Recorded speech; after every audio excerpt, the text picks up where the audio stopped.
A and S.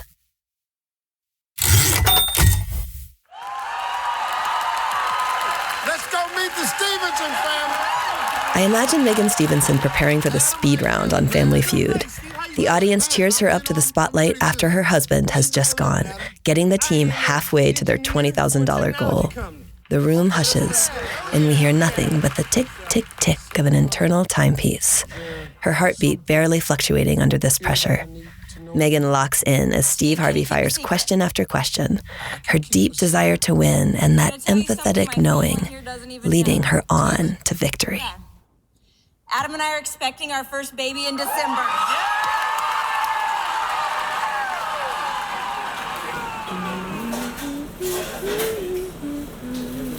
I can't imagine Megan not singing everywhere she goes, in her mind, from her voice, and in her heart. There's a musical theater optimism about this person extraordinaire, a moniker emblazoned upon a mug that sits proudly on her desk.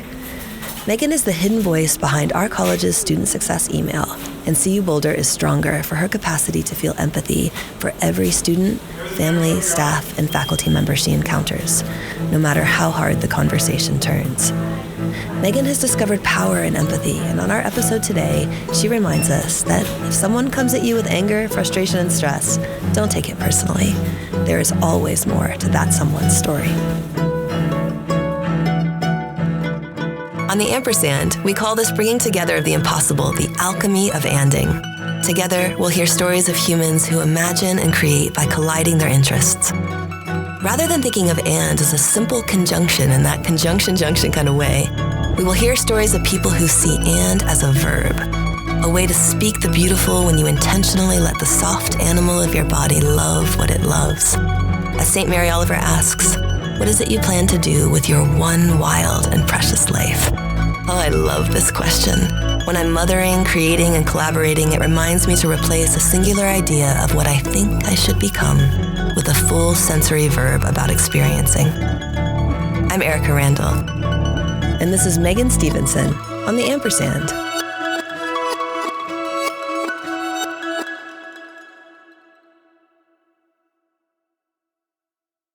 My mom was like prim and proper. She was a first grade teacher for 30 years. And so just she would never cuss. She was just put together, but she would laugh. Oh my gosh, she would laugh. So your parents were from Illinois, but they moved out to Colorado. And they had this incredible human named Megan Lynn. And who was the good child. Good one. Ah, the good one. What a mantle to carry. Tell me what it meant to be the good one. It meant trying to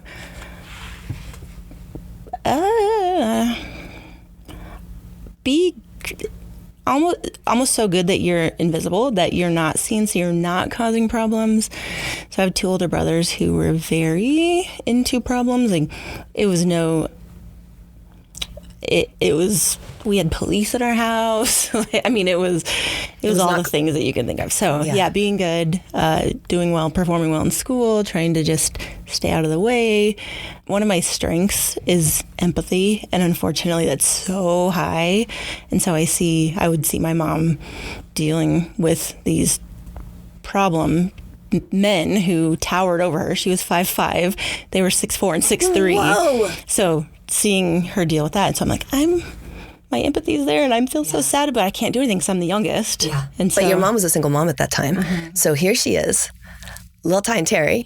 Tiny Terry. Tiny Terry, and these two big becoming men causing trouble. And there's Megan the empath holding it down. Trying to. Did you find humor as a saving grace for that time in your life, or was that how you kept peace? Was that how you found peace? How did you come into humor, or were you born with this straight face but deep? I think there's probably some of both. Maybe born with it. Yeah. Maybe it's Maybelline. Maybe just trying to lighten situations where they're heavy. So as she's dealing with. Life was heavy. Yeah. It was not easy. Yeah. So you also sought to make her laugh. Yeah. That was part of the empathy approach was if I can get mom to laugh, even in this hard moment. Yep, make things lighter. Make things lighter. And how has that impacted the way that you hold support for students in hard times? Again, that empathy comes into play. Like we all are fighting a battle that nobody knows anything about, and just assuming the best in them, in their situation, and just, I think it can be a win-win. So whenever there's conflict, I don't want someone to lose. So it's a win-win. Like, how can we have a win for you and still have you walk away with, my favorite thing is, so I've worked a lot with escalated parents as well. Yes. And escalated students. And my favorite thing is having somebody come in so angry, upset, yelling, frustrated, whether at me or to me, it doesn't matter, and leave calmer and thanking me. Yes. That is honestly my goal. That's my goal. And when I get that, I leave that and I'm like, yeah, I did it. Yeah. So you've trained me in that. You have, over these last almost 3 years. It's true that initially I was really scared about being the dean of angry parents. Mm-hmm. And something that you've taught me is that when sometimes a student has created a reality for themselves that they have to learn from. Mm-hmm. So your empathy is not a bend over backwards, break all the rules, one-off scenario. You also believe in equity and how we're holding spaces. I mean, I think that there are some things about policy that are your love language, but you want them written in ways that support the greater good and create boundaries. Mm-hmm. You're really good at boundaries. How did you learn about boundaries? Because the boundaries. You hold them, and you hold them from my vantage with the perspective that those are spaces for people to bump up against and learn and grow from. They're not there to harm people. Mm-hmm. Where did the boundary lessons come in for you? And how old were you when you realized, borders are good for hearts and for sanity? Great question. Megan looks to the high left diagonal. I know. I'm like, I think having siblings who were abusive just kind of, like, I know my worth. I'm going to stand up for myself. Here's my boundary. And then just applying that throughout the rest of my life and then to the work that I do. And I think, like you said, with policy, I'm that big into equity, and I don't want to disadvantage those who follow the rules like I would have. Yes. And so they follow the rules and don't ask for the exception. So you don't want to just bend over and give people who are the squeaky wheel, or I'll just throw it to the wall and see and ask and see what happens. That's disadvantaging other populations. And so I really think holding both populations and where does empathy come into play, and where does flexibility come into play, and where's learning applied, and how can we help you in future situations? So all of that. It's complicated, but you knew it pretty young, and maybe as a measure of protection, because you had these hard brothers, so you could hold it down and you could know your own worth. Mm-hmm. So there are, for me, things about the Wizard of Oz. The No Place Like Home is one of them, but this idea that somewhere over the rainbow it's better. This thing that you always had it with you to begin with. If you ever have to look any further than your own backyard, then you never really lost it to begin with. That quote I love. The story of a journey, the story of collecting people on your path. What is it for you? I think it's you've always had the power. You just needed to learn it for yourself. It's the slippers for you. My slippers. Yes. My sparkly red slippers. Yeah. And when you first saw The Wizard of Oz on TV, on the Magnavox in your house after Thanksgiving. Thanksgiving. Right around Thanksgiving, yes. Describe for me the moment when it went to Technicolor. Can you feel it? Yeah, I'm seeing it in my head. And describe for me what you're seeing. Where are you sitting? What's your room look like? Oh, we had shaggy carpet. Yeah, brown and orange shag. We were the remote control, so if you needed to change it, you'd get up. If you needed to use the restroom, you waited for the commercial and ran as quickly as you could and come back. Yes. Do you hear that, younger listeners? There was a time you could only pause. There was no pause. You could only pee during a commercial. Okay. Yeah. Was it a big Magnavox? Yeah. That giant console thing. It's probably as heavy as your car. Yeah. Did the witch scare you when she cackled? No, but interestingly, my girls haven't seen it because I have one. My oldest is super empathetic and feeling these deep feelings, and remembers things and really processes. And so I don't want them to see that, but they ask to see it. They know it's my favorite. They know it's your favorite. Yeah. But so in The Wizard of Oz for you, as you're watching it, what was it? The dialogue? Was it the moment of Dorothy's kind of awareness becoming awakening? Is it the music? Like what? There's so much. No, I don't know if I've ever pinpointed it, but I mean, female leader, like being the lead, maybe that. Garland, too. It's like you don't need dudes. Like the dudes follow you around. All of Oz, it's like kind of creepy too. Yeah, right? also But stalkery. I love the singing too. I mean, yeah, I always sing everything. But yeah, just the journey, and you had the power, and she has the brain. She has all of the courage, the brains. She's got it all. She doesn't need anybody else. She's teaching them along the way. So did you read Wicked and then Dorothy becomes the bad guy? And are you like, what the actual? I killed Elphaba? Like because I played Dorothy at age 10 and I could not sing at all. I was considered or told I was a terrible singer. So I did. Well, shame on whoever told you that. Well, my mom apologized for it later before she died. Thank God. She was like, I really should have let you sing that instead of slow talk it like you were in a jazz club with a cigar. But I am glad she said it before she died. Yeah. Didn't apologize after. After, you know, but I would be open to it. Yeah. But it felt more impactful since it came before. But I remember feeling guilty having embodied Dorothy. Did you read or see Wicked? Both. Separate world for you? Yeah. I love that. I think that's something I do too, is take different perspectives on things. And so seeing both perspectives, and there's more than just one narrative. And that's a part of who you are. Mm-hmm. I see that in the way that you operate, that there isn't just, oh, I believed this, and so there's not room for this. Holding both. Mm-hmm. Mm-hmm. When you were a teacher, students wrote about you teaching speech. My favorite quote was someone said that she's not just some hot, dumb professor. How did you find this? And I remember thinking, no, but she is hot. So at least you're not dumb. There's that. Yeah. But students talked about the way you showed up for them and how it was one of their favorite classes. They couldn't have asked for anything better. You were teaching public speaking. Mm-hmm. Yeah. What are hot tips for public speaking? Hot, like to no, like give me good advice for public speaking, because you are methodical, thoughtful, and mostly expressed in humor verbally and in the written word. Mm-hmm. When you're talking about public speaking, what are the things that you offer that you learned in your education that you gave to your students? I think my biggest pointer is you are going to feel more nervous than you look. So show up and do it, and the audience wants you to succeed. Think about sitting in an audience at any kind of performance or a speech or any kind of thing. Yeah, no one's like, ooh, I can't wait for them to fumble. And if they do fumble, it's awkward for you as the audience member. Like, you're like, come on, get it, you can do it. Like, they're pulling for you. And so as people, what if people laugh? Oh, they're not going to laugh. They're going to pull for you. They want you to win. Everyone wants you to succeed. They want you to succeed. Yeah. That, again, is a place where you sit, too, even with students who are struggling. We want you to succeed. Mm-hmm. We are not here to be a barrier. Mm-hmm. We want you to succeed. Yep. Remove barriers as much as possible. Yeah. Okay. When you first started doing improv,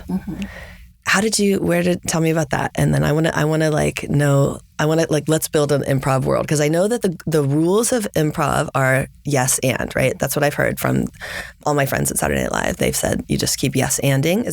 That's a true rule? Mm-hmm. How did you get into it, and what are some of the rules and then I want to do one. I have always just liked making people laugh and being on stage. And so this is like, wait, what? This could be a thing? Yeah. And so I've wanted it for years. I got it for Christmas from my husband, and just recently.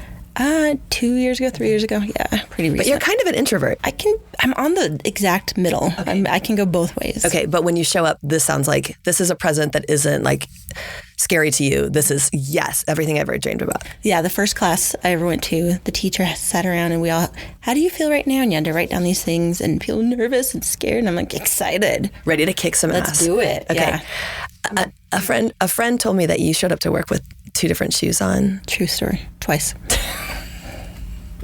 Not intentional. Mm-mm. Just rolled up.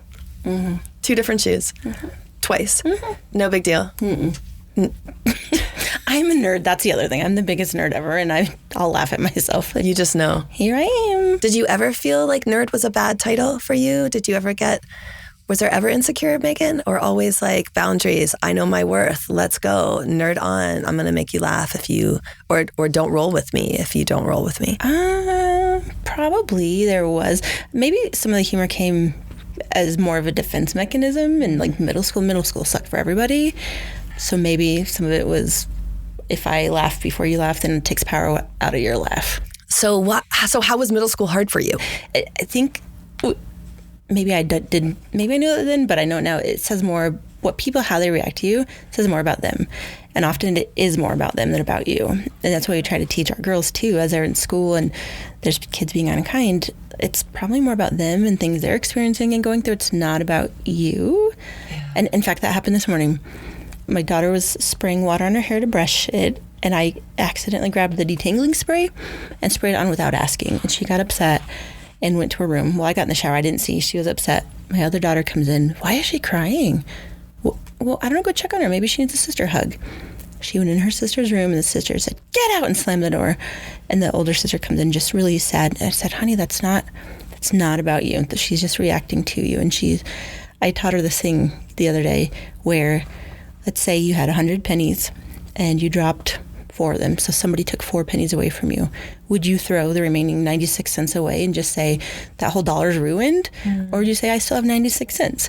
So today she said, yeah, Mom, I'm not going to let her take my 96 cents. I was like, oh my gosh, it's Mom so win. Mom win. So keep that 96 cents. Yeah, that's such a deep and a rich connection that then can show up in the way that you work for students too, right? And the way that you work with campus partners to say, okay, we've got to negotiate a thing. So when I think of you as an Ander, it's not so much that you're pulling in from multiple lanes, it's that you are pulling in from all of these different ideas and consideration of others' identities. So you're always anding with not just yourself. And a lot of folks on the show are anding with themselves and their ideas and their research. What made me want to have you on is the way that you and with others. This way of seeing that others are going through things. So your idea of either yourself or what you're trying to achieve in that moment is only made whole in collaboration with the generosity towards someone else. Wow, I sound really nice. I want to meet me. Megan. This is Megan. Hi, Megan. Hi, Megan. It's really true. Okay, it's time, my friend. It's time for the quick and dirty. But I first have to mention that you've been on another game show. 2. Okay, I only know about the Feud. Okay, what's the other one? Let's Make a Deal with Wayne Brady. Stop, you know Wayne Brady. I do. We go way back to 2018. I'm in love with him. No, don't be. Let it go. Okay. Let it go. Let it go. Okay, I want to know how you got on game shows before. I mean, I know how you got on my game show, but I want to know how you got on these game shows. First, can you tell how'd you get up? So first was Family Feud. That's a dream for me because when I think of home, I think of a place where we watch the Family Feud, and Richard Dawson, he was so off. He was something. Little grabber, little grabby. Did you always want to be on the Family Feud, or were you like, I've got this crew, let's go? My husband did this actually. So Really? I was in Vegas on a work trip, and he calls me and says, so I did a thing. And I said, yeah, tell me more. And he saw that they were coming to Denver for auditions, and he submitted narratives about us and chose Who was your team? Yeah. So he and I, his older brother and his wife, and then my older brother, who's the biggest introvert, and said, I don't want to do this, but auditions came and we went down to Denver. They were at the convention center, and it's like you and a bunch of other 5 family member groups. Tons of people, tons and tons. And my husband's family was flying out that day at 1:00, and so we're there at 8:00. So we got in first. We got auditioned, and you just turn it on. What they want to see is entertaining people. So can you have energy? Can you say things? Had you rehearsed as a team? Mm-mm. No, you just rolled up. Showed up. Let's go. Mm-hmm. And you were were you the team captain? No, my husband was. He was? Because I've seen the episode. I watched it. But you did something. Did they know what you were going to do? Only the producer. Did your husband know? He did. He and I and the producer were the only ones that knew. What truth bomb did you drop on the Family Feud?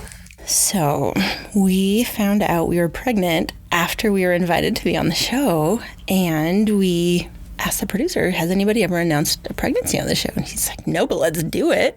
So Steve Harvey had no clue. And Steve is amazing. We love Steve. He's legit. Okay. Mm-hmm. And so the producer, Steve's going down like, hey, let's meet the Stephenson family. So he went and talked to my husband and then looks at this producer like, hey, is there something I need to know here? And came to me and trying to be funny. I don't know if it's funny or not, but I was like, Steve, can you keep a secret? Because you're on live TV. Exactly. The YouTube comments, so people are like, no, it's not a secret, you're on TV. Okay, thank you, Captain Obvious. But can you keep a secret? He's like, I can keep a secret. And so I was like, I'm going to tell you something here. My family doesn't even know. And they didn't. The panel behind you didn't know? No, my family. And they were so mad at me that they had to think after that and come up with answers. But we shared that we were pregnant and yay! So our oldest was announced. So, okay, the other game show that I didn't know about, Let's Make a Deal. Yeah. Tell me about that. That's a weird show. And costumes. If there's ever a chance to dress up, I'm there. What? Really? 1,000,000%. Like my 30th birthday, I did a murder mystery party, and I planned it, and everyone's wearing costumes. So yeah, if there's a costume chance, I'm in. You're in. I'm pretty much in for a costume, like on the daily. What did you wear? So how we got there was my second child was born and I was just finishing parental leave and I was coming back to work on Monday, but I was like, I watched that show all day, every day. Not all day, but every day. So I was like, let's go out there and try to get on the show. So we got friends to watch the kids. We flew to California.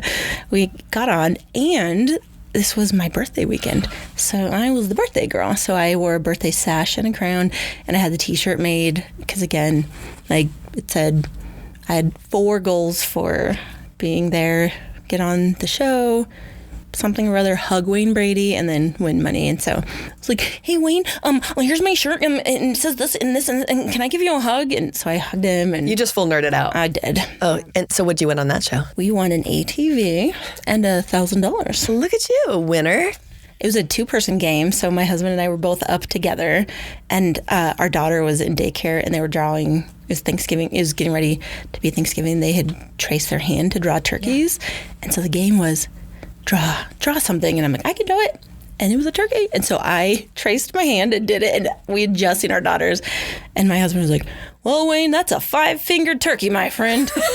And he's like, well, it's rather specific, but that's accurate. Yes. So you two should do the honeymoon game if you ever got the honeymoon. Remember that game? Mm-hmm. You would have been great on that. Yeah. That, I mean, I think it's like the fact that you can get into his brain, again, that empathy, using that to win game shows everywhere. What's your dream game show? Using that to win life. To win life. Yeah, empathy to win life. I want to do Wheel of Fortune because I also love spelling and words, and I'm a nerd, so. Mm-hmm. How do you, I mean, is there still time? Probably not. I mean, maybe, but. Maybe for your whatever 50th or whatever, we could create. Yeah. My roommate's mom went on and got the bar set and turtle wax. Literally 1 turtle wax on Wheel of Fortune. Okay. Meanwhile, back at the Quick and Dirty. Okay. You ready? Yeah. You're going to win this. Okay. No pressure. No pressure. Okay. 2 of you. Okay. It's Quick and Dirty, the rules. Do you know the rules of the game? Mm-mm. Okay. You have to say and either between. So if I said 2 game shows you want to be on, you would say $10,000 Pyramid and Wheel of Fortune.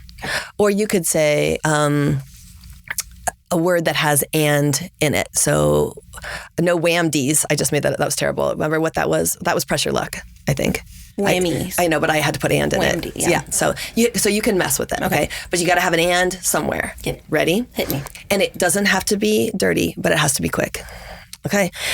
2 favorite traits you inherited from your parents and one you really wish you didn't have. Resilience and strength when I didn't wish I had. These faces are really good. It went from like blowfish to distorted. I wish I didn't have these faces. There you go. These faces. Mine is worry. I inherited so much worry from my mother. You know what I did? Yeah, I wish I didn't inherit all of my wrinkles, my forehead wrinkles. I'm not even seeing those. I'm just like seeing youth. I see glow. Okay, 2 musicals you would like to live inside of. Oh my gosh, my own. Like I want to live in a musical. And like your own original. Oh yeah, like all day. Like we sing a lot at my house. Like we sing to each other. Yeah. What's that musical called? Ooh, that would be called Life and Love. Oh, there's your age. Life and Love on Broadway, and the other musical that maybe some of us know the words to. That Cats. Stop. You want to live inside cats? I don't really remember the storyline, but I remember in high school I sang that solo. The memories. Yeah. So that song is special. You want to live in a fursuit all day? No, but I just like that song. Okay. That's why I just want to pick all of my favorite songs and live in my own. You want to live in a mashup? Yeah. Okay, good. You want to live under a lamplight. Yeah. And then you could do Singing in the Rain. You could do Memories. You could do, okay. Yeah. I don't remember the storyline of Cats, to be honest, so I don't know if that was really a controversial thing to say. It's about cats. I don't know. Which I like cats too. I love cats. Okay, but we're not going to live in a fursuit. No, nobody's doing that. Okay. The title of a life coaching book that you would write. It's got to be quick. Pretend I'm asking a whole room of people, and then you put your hand up first. That'll make you go quick. Hey, class, what's the name of a life coaching book you would write? Oh my graciousness. Producer Tim hates this game. He's so slow. Don't worry, you're already faster than him. It would be Love and Marriage. Now I'm going down to Love and Marriage. That's a life coach. I mean, I think that you all could really write that book. Would you let your husband also? He is a great leader. He does a lot of men's leadership stuff. Okay, of course he does. Yeah. So you could co-author Love and Marriage, and it would be a bestseller. And it wouldn't even have to be about marriage because you want to reach everybody. Not everybody is going to get married or has been married. So it's like marriage of thoughts and ideas and marriage of yourself to your goals. And so it doesn't have to be like two But the marriage of ideas. Yeah. And I love that. See, again, that's how you end. You end with others' ideas and other people. It's pretty special. Okay, you listen to true crime all the time. On the way here, I just finished an episode. Okay, your 2 favorite true crime podcasts. Simple and easy and basic is Dateline. I mean, just Dateline just serves it. I do, yeah. That just can't remember his name now, but that guy, his voice, that just is. I can't think of his name, but he is Matthew Perry's stepfather, the guy with the white hair. Yeah. I can see. I don't know why I'm drawing a blank here. Yeah, that's okay. But I found that out very recently. Yeah, so. Interesting. Mm-hmm. And what else? And the other one is Morbid. Ooh. It's these 2 girls who are technically cousins, but they were raised as sisters. Okay. And they dig into crimes. But what they do is they honor the victims and tell the victim's story and really honors who they are versus just focusing on the perpetrator and what happened. So and do you like true crime? Because, well, for Dateline, it's his voice. But for it's not necessarily his voice. It's all the voices, but his is great. Okay, but true crime for you? I just am fascinated with it. My husband says if he goes missing, it was me and you'll never find his body. I mean, I love learning and knowing and finding out. But what it does do on the opposite side is makes me hyper aware. So when I'm at the park with my girls, I'm like, there's a person with no children. What are they doing over there? And so again, I need to step back and realize that chances of things happening in my life. You are not living in a true crime podcast. No. You're living in a musical. Yes. Stay in the musical. And nothing negative happens in musicals like that. I mean, and if something negative happens, they just dance about it. And the villain just goes down and we always win. Yeah. Okay. All right. So we're going to stay in the musical. Okay. This is not really quick and dirty, but can you make a song from these kind of one-liner? I'm going to give you some words. Okay. Make a song or sing a song when it's already. Okay. Okay. You can make it up or you can sing it. I'm going to say, stop. In the name of love. Baby. Hit me, baby, one more time. Cry. Ooh. Cry, big girls. They don't cry. So we get to do this all day. Oh, all day. What if I said like something a little more obscure, like heart attack? Oh, I'm thinking of, it's not a song, but Saved by the Bell, Zack Attack. You're still like in it. Okay. Oh God, we may have to take this one on the road and we'll just keep going. All right, now is the last. This is the chance to offer up a blessing, a wish, a send off. Someone goes on an adventure, graduation, or is making it from one space to the next. It's something that you would say that would start with, and may the wind beneath your wings blow you the right way. So what would... You are the wind beneath. See, I set that one up. What would yours be, Megan? And may you always have a heart that can believe the best in others and eyes to see the best in others. And that was Megan Stephenson, person extraordinaire on the Ampersand. For more about Megan, see our show notes. The Ampersand is a production of the College of Arts and Sciences at the University of Colorado Boulder. It is written and produced by me, Erika Randall, and Tim Grassley. If there are people you'd like us to interview on the Ampersand, do please email us at asinfo@colorado.edu. Our theme music was composed and performed by Nelson Walker, and the episodes are recorded at Interplay Recording in Boulder, Colorado. I'm Erika Randall, and this is the Ampersand.